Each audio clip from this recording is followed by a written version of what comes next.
प्रणाम उत्तराखंड। और विशेष मुद्दे को लेकर आया हूँ। कुछ दिनों से लगातार क्षेत्र में थे, क्षेत्र भ्रमण में भी थे और क्षेत्र में अनेकों कार्यक्रमों में थे। आज देहरादून लौटा हूँ तो सोचा कि पिछले बार जो हम लोगों ने मुद्दों को जहाँ छोड़ा था, उन मुद्दों को पुनः आप लोगों के सामने लेकर आएं। हमने कुछ दिनों पूर्व विधानसभा सत्र शुरू होने से पूर्व हमने एक मुद्दा आप सबके बीच लाया था। एक तो था कि 3 वर्षों से मुख्यमंत्री का सोमवार नहीं आया।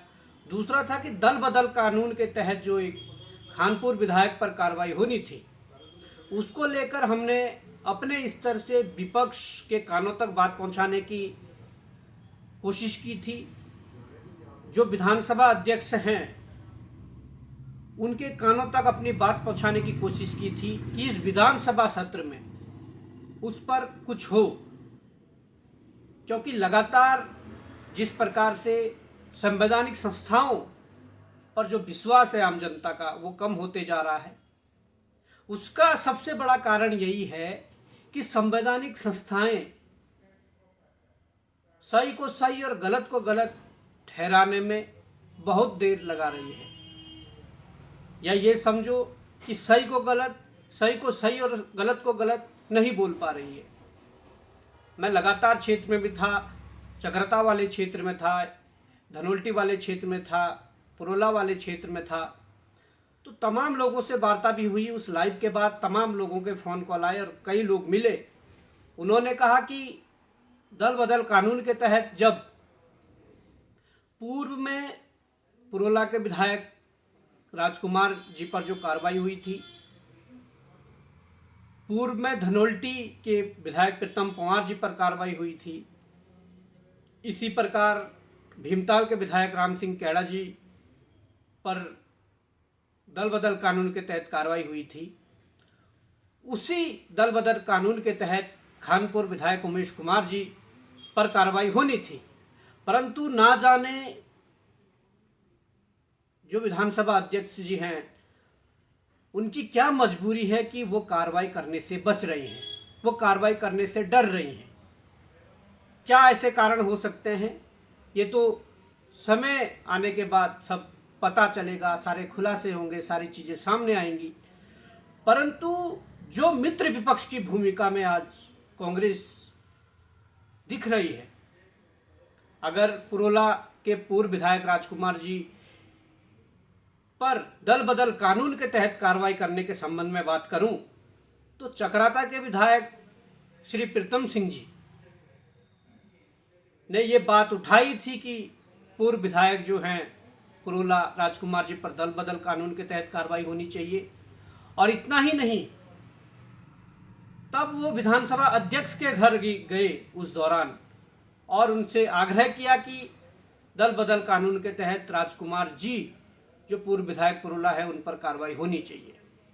तो मैं ये समझना चाहता हूँ कि जब उस दौरान दल बदल कानून के तहत वो किसी विधायक पर कार्रवाई करवा सकते हैं, तो वर्तमान समय में क्यों वो मौन धारण बैठे हुए हैं? क्यों वो लोग मौन धारण करके बैठे हैं जो विपक्ष की भूमिका में जिन्हें जनता ने चुनकर भेजा है? आज बड़ा दुख हो रहा है कि एक विधानसभा सत्र जो लगभग 10 से 15 दिन का चलना चाहिए था, उसे 3 से 4 दिन में समाप्त कर दिया जाता है। और जो मुद्दे जिन पर वहाँ पर चर्चाएं होनी थी, जिन विषयों पर चर्चाएं होनी थी, उन विषयों पर चर्चा न होकर जिस प्रकार से विधानसभा के अंदर इस सरकार के कैबिनेट मंत्री प्रेमचंद अग्रवाल द्वारा जिस प्रकार की जो गाली इस समाज के लिए, इस पहाड़ के लिए, इस राज्य के लिए दी गई, वो बड़ी निंदनीय है। मैं समझना चाहूंगा कि क्या प्रेमचंद अग्रवाल जी ने जो शब्द कहे,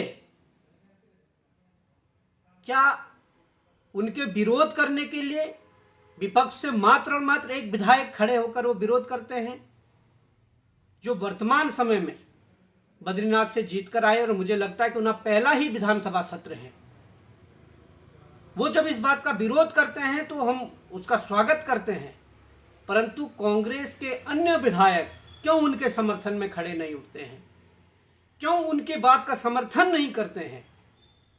एक व्यक्ति, एक विधायक, एक कैबिनेट मंत्री इस राज्य के लोगों को गाली देता है, और आप लोगों ने देखा होगा, आप लोगों ने पढ़ा होगा, या जब इस राज्य की परिकल्पना जो है, इस राज्य की जो अवधारणा है, वो एक पहाड़ी राज्य को लेकर है।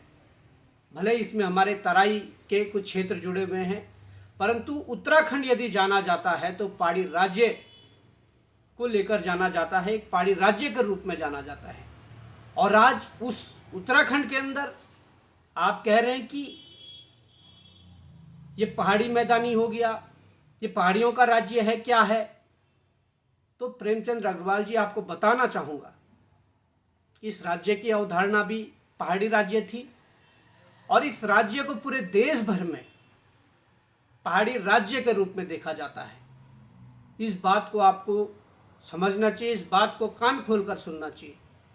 परंतु आज सवाल ये है कि प्रेमचंद अग्रवाल के द्वारा जब इस राज्य के लोगों को, इस राज्य को गाली देकर जब संबोधित किया गया, जब ललकारा गया, तो हमारा विपक्ष, जिसे यहाँ की जनता ने अपनी आवाज के रूप में उन्हें चुनकर सदन के अंदर भेजा है, वो लोग क्यों मौन धारण किए हुए हैं?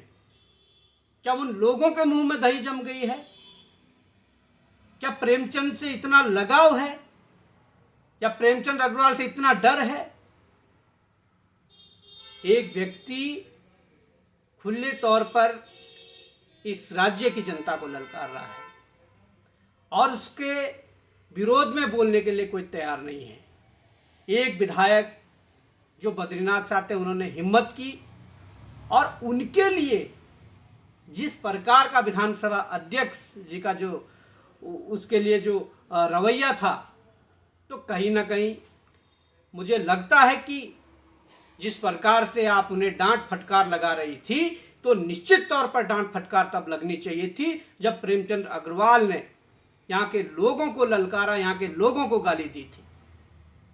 तब आपने कोई उन पर डांट फटकार नहीं लगाई। क्यों? ये रिश्ता क्या कहलाता है, हम ये भी पूछना चाहते हैं। और वो रिश्ता क्या कहलाता है जो उमेश कुमार पर दल बदल कानून के तहत कार्रवाई होनी है और आप उस पर कार्रवाई नहीं कर रहे हैं। इससे संवैधानिक संस्थाओं के प्रति लोगों की विश्वसनीयता घट रही है। इस बात को आप नोट कर देख लीजिए, लिख कर ले लीजिए। और जब जब संवैधानिक संस्थाओं के प्रति लोगों का विश्वास कम होता है, जब विश्वसनीयता घटती है, तो निश्चित तौर पर एक बड़ा मूवमेंट खड़ा होता है, और उस मूवमेंट में बहुत सारी चीज़ें होती है। एग्जाम्पल के तौर पर मैं श्रीलंका आपको दिखा सकता हूँ कि जैसे श्रीलंका में हुआ था पूर्व में, जैसे बांग्लादेश में हुआ था। तो ये सारी चीज़ें हैं। इस बात को गंभीरता से सोचने की ज़रूरत है कि किसी भी तरह संवैधानिक संस्थाओं पर जो लोगों का विश्वास है वो बना रहे, वो ना घटे। अब प्रेमचंद अग्रवाल ने ये अगर ललकार ही दिया है, तो निश्चित तौर पर ऐसे लोगों के मुंह काले होंगे, ऐसे लोगों के गले में जूतों की माला डालेंगे, और निश्चित तौर पर डालेंगे। हम कोशिश करेंगे इनके मुंह काला करने की, हम कोशिश करेंगे इनके गले में जूते की माला डालने की, परंतु अगर हमें वहां तक नहीं पहुंचने दिया गया, तो निश्चित तौर पर अगर कोई व्यक्ति प्रेमचंद अग्रवाल जैसे गालीबाज और लफंगे मंत्री का मुंह काला करता है, या उनके गले में जूते की माला डालता है, तो 5,100 रुपये, 5100 रुपये बॉबी पवार की तरफ से उसे इनामी राशि दी जाएगी। हम अपने आप कोशिश करेंगे कि उनका मुंह काला कर सके। हम देखेंगे मौका कब मुंह काला होगा, हम देखेंगे मौका कि कब उसके गले में जूते की माला डालनी है। परंतु अगर हमसे पहले कोई करता है, तो 5100 रुपये की नगद धनराशि बॉबी पवार की तरफ से उस व्यक्ति को दी जाएगी जो प्रेमचंद अग्रवाल जैसे गालीबाज मंत्री, प्रेमचंद अग्रवाल जैसे मंत्री का मुंह काला करेंगे और उनके गले पर जूते की माला डालेंगे। ये बहुत हो गया, हमने बहुत सहन कर लिया।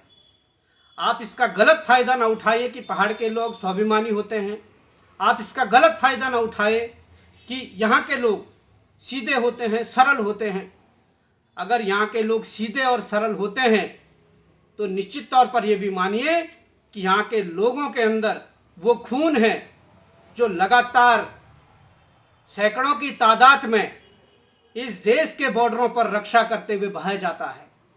इस देश की बॉर्डर पर सैकड़ों की तादाद में शहादतें देता है, वो ये खून है। और ये वही खून है जिस खून से इस उत्तराखंड की माटी, इस उत्तराखंड की छाती लहूलुहान हुई थी, इस प्रदेश की माटी लाल हुई थी जब ये प्रदेश बना था। ये वही खून है। तुम बता दीजिए, बिहार से लाकर तुमने एक मेयर क्या बना दिया, और उस मेयर के सोशल हैंडल से तुम लिखते हो कि ये उत्तराखंड किसी के बाप का नहीं, सबका है। तो जरा शब्दों को संयमित रखिए। ये ना हो कि हमें टिमरू का डंडा हाथ में लेके यहां से तुम लोगों को खदेड़ना पड़े। हम सबका मान सम्मान करते हैं। इस बात के लिए आप सबको भी इस प्रदेश का मान सम्मान रखना पड़ेगा। और नौबत अगर यहां तक आई, जिस प्रकार की नौबत तुम इस प्रदेश में लेकर आए हो, कभी यहां के निवासी को पीट रहे हो, कभी यहां के निवासियों को गाली दे रहे हो, तो निश्चित तौर पर समझ जाइए वो दिन दूर नहीं जब टिमरू के डंडों से भगाओ जाओगे। हम लोगों ने बहुत सारी चीजें बर्दाश्त कर ली है। तुम लोगों ने इस प्रदेश को खोखला कर दिया है भ्रष्टाचार करके। तुम लोगों ने इस प्रदेश को लूट लिया है, सब कुछ सहन कर लिया।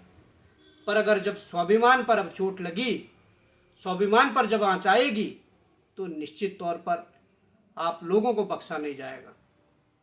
ये आप लोग इशारा समझिए, धमकी समझिए या सलाह समझिए, इस प्रकार के कुकृत्य इस प्रदेश के अंदर नहीं चलने देंगे। दूसरी बात यह है कि उसके बाद भाजपा के प्रदेश अध्यक्ष महेंद्र भट्ट जी का वक्तव्य आता है और कहते हैं कि जो सोशल मीडिया में इस प्रकार की चीज़ें लिख रही है, जो माहौल ख़राब कर रहे हैं, जो ये पोस्टें डाल रहे हैं, उन पर कार्रवाई होनी चाहिए, उन पर मुकदमा होगा और उन पर कानूनी कार्रवाई होनी चाहिए। महेंद्र भट्ट जी सुन लीजिए, सबसे पहले कार्रवाई आप पर होनी चाहिए। आप लोगों ने ही या आपने मूल निवास भू कानून की मांग करने वालों को या इस प्रदेश के अंदर भ्रष्टाचार के खिलाफ लड़ने वालों को आपने ही तो माओवादी कहा था। तो पहली कार्रवाई आप पर होनी चाहिए। और आप कहोगे भी क्यों नहीं, इस बात को भी समझना पड़ेगा प्रदेश की जनता को। महेंद्र भट्ट ये शब्द वाली क्यों बोल रहे हैं? महेंद्र भट्ट इसलिए ये बातें बोल रहे हैं कि महेंद्र भट्ट की तो पार्टनरी प्रेमचंद्र अग्रवाल के साथ चल रही है। उनके उद्योग तो मिलजुल कर चल रहे हैं, उनकी तो पार्टनरी है आपस में। वो मिलकर इस उत्तराखंड को लूट रहे हैं और मिलकर इन्वेस्ट कर रहे हैं। महेंद्र भट्ट क्यों उसकी भाषा नहीं बोलेगा? मैं भाजपा के कार्यकर्ताओं को भी पूछना चाहता हूं,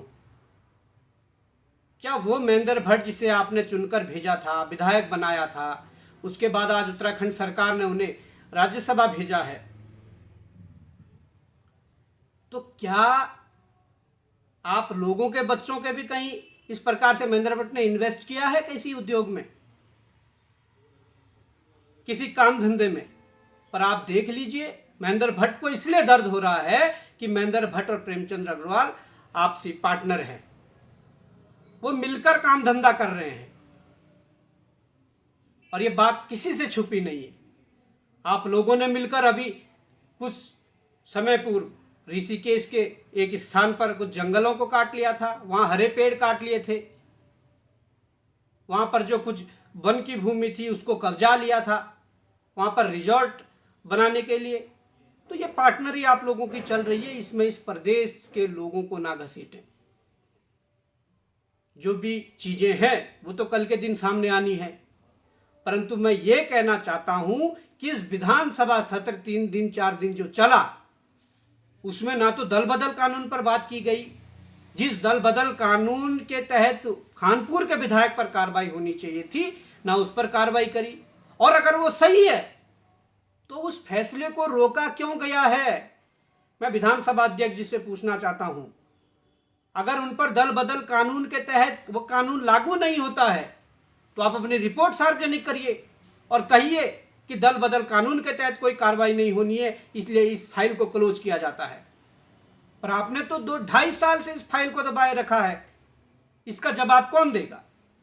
उत्तराखंड सरकार ने कहते हैं कि हमने भू कानून लागू कर दिया और अपनी फीट थपथपा रहे हैं, और विपक्ष सदन के अंदर मौन बैठा हुआ है। क्या जो भू कानून लागू हुआ है, एक प्रदेश में 2 तरीके का भू कानून चलेगा?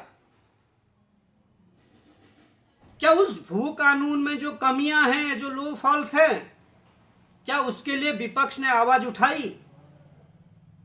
या जो भाजपा अपनी पीठ थपथपा रही है, उत्तराखंड सरकार अपनी पीठ थपथपा रही है, या मित्र विपक्ष के रूप में उनके सहयोगी और उनके साथी बन पड़े हो? यही लगता है इन लोगों ने इस भू कानून का तोड़ पहले निकाल लिया है।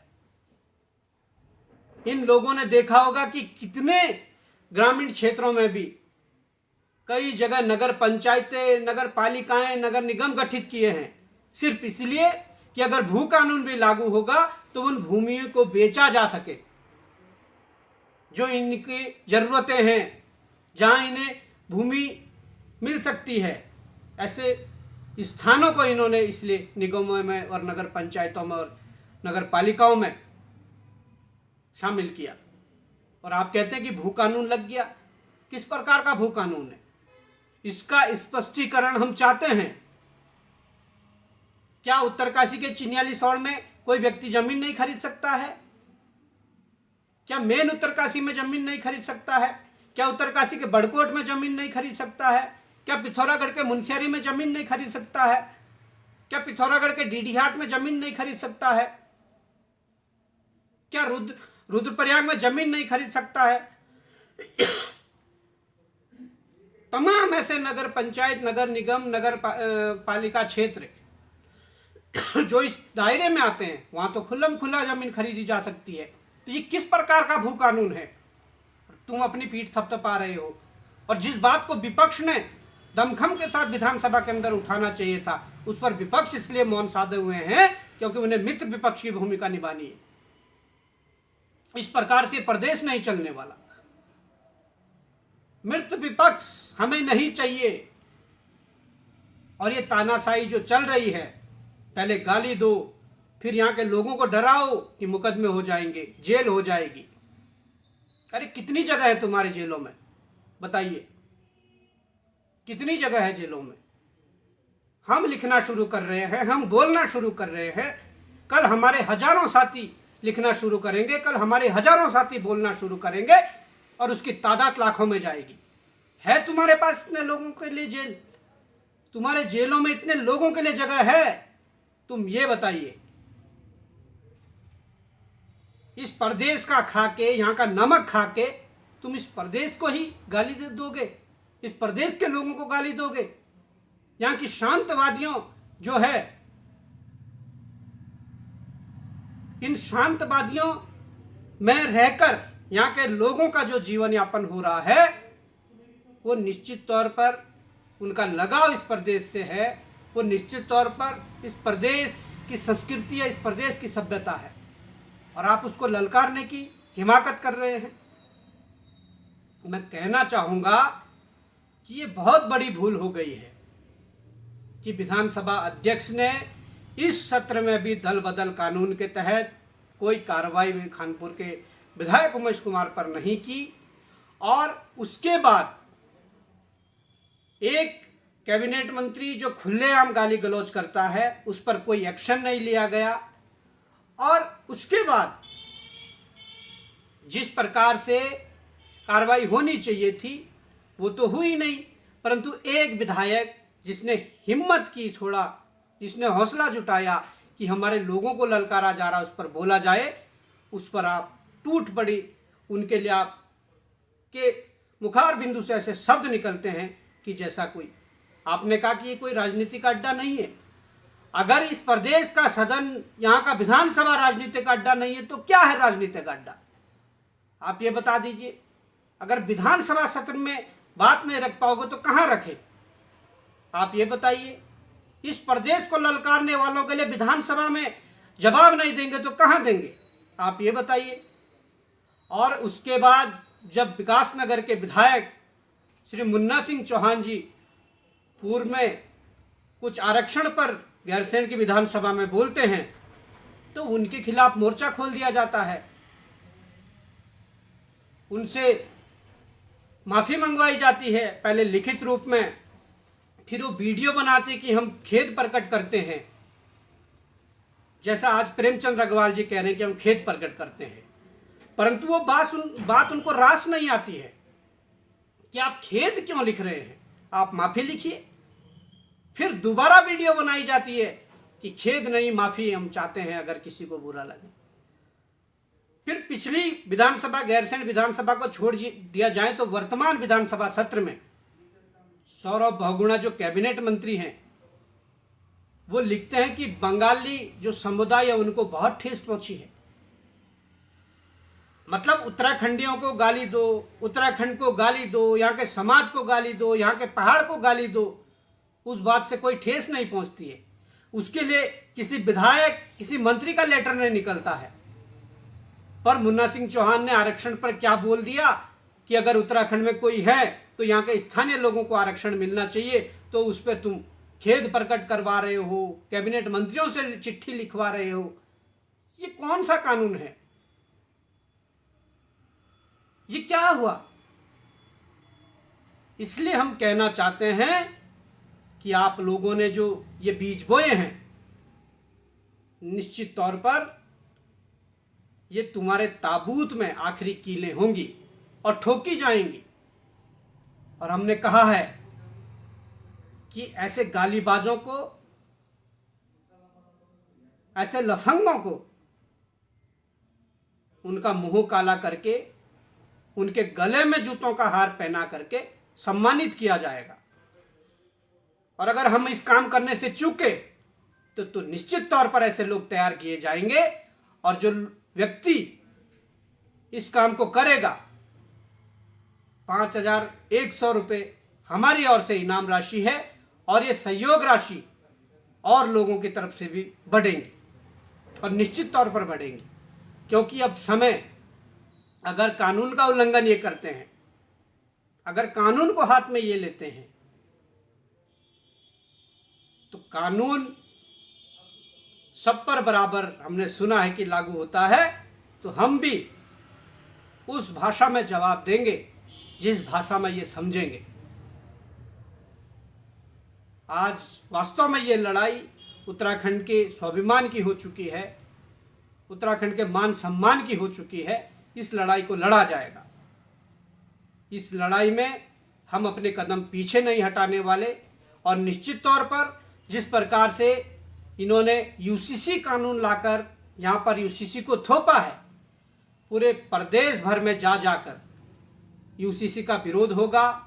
यूसीसी को लोगों तक समझाया जाएगा कि यूसीसी में है क्या है। इन लोगों ने जो भू कानून जिससे ये पीठ थपथपा रहे हैं, जो लचर भू कानून इन्होंने लाया है, उस भू कानून को गांव-गांव तक पहुंचाया जाएगा और समझाया जाएगा कि किस तरीके से ये तुम्हें लूटना चाहते हैं। और जिस तरीके से इस पहाड़ को ललकारा है, इस राज्य को ललकारा है, जो राज्य अपने आप में पहाड़ी राज्य के रूप में देखा जाता है, जिसकी पहचान पहाड़ी राज्य के रूप में है, उस राज्य को ललकारने की जो हिमाकत की है, गांव गांव घर घर जाकर लोगों को समझाया जाएगा, लोगों को जागरूक किया जाएगा कि ये अपने नहीं हो सकते हैं। ये राजनीतिक दल जो दिल्ली के रिमोट कंट्रोलों से चल रहे हैं, ये अपने नहीं हो सकते हैं। ये कभी भी हमारी और आपकी भाषा नहीं बोल सकते। ये भाषा बोलेंगे तो ये दिल्ली वालों की भाषा बोलेंगे, ये उन गुजराती ब्रदर्स की भाषा बोलेंगे जिन्होंने यहाँ के ठेके टेंडर बेच दिए हैं, जिन्होंने यहाँ के लोगों के रोजगार छीन लिए हैं। जिन्होंने यहाँ भ्रष्टाचार का अड्डा बना लिया है, ये उन लोगों की भाषा बोलेंगे। तो साथियों, अब इस राज्य में एक नई लड़ाई, जो हम लंबे समय से कह रहे हैं कि वो लड़ाई राज्य बनाने के लिए थी, अब एक लड़ाई राज्य बचाने के लिए लड़नी है। और उस राज्य बचाने की लड़ाई में कौन साथ खड़ा होता है, कौन नहीं होता है, उनकी पहचान भी हो जाएगी। जो आज लोग अपने परिचय पत्र डाल डाल कर लिख रहे हैं कि हम आंदोलनकारी थे, हम तो यहाँ हमारा तो यहाँ का खून है, हमारा तो खून से यहाँ की माटी लाल हुई है, उन लोगों का भी पता लग जाएगा कि इस उत्तराखंड बचाने की लड़ाई में साथ आते हैं या नहीं आते हैं।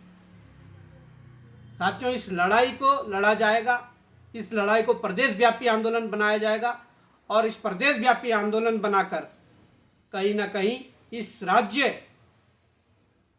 के लिए जो भी कदम उठाना पड़े, जो भी कुर्बानी देनी पड़े, इस राज्य के लिए देंगे। जय हिंद, जय भारत, जय उत्तराखंड।